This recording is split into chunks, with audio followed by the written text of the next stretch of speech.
You ask Tiger to solve. This deals with linear equations with one unknown. The final result is x equals 3. Let's solve it step by step. Group all constants on the right side of the equation. Add 15 to both sides. Simplify the arithmetic.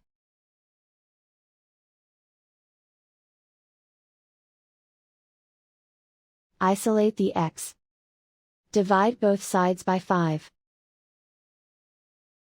Simplify the fraction. Find the greatest common factor of the numerator and denominator. Factor out and cancel the greatest common factor. And so the final result is x equals 3.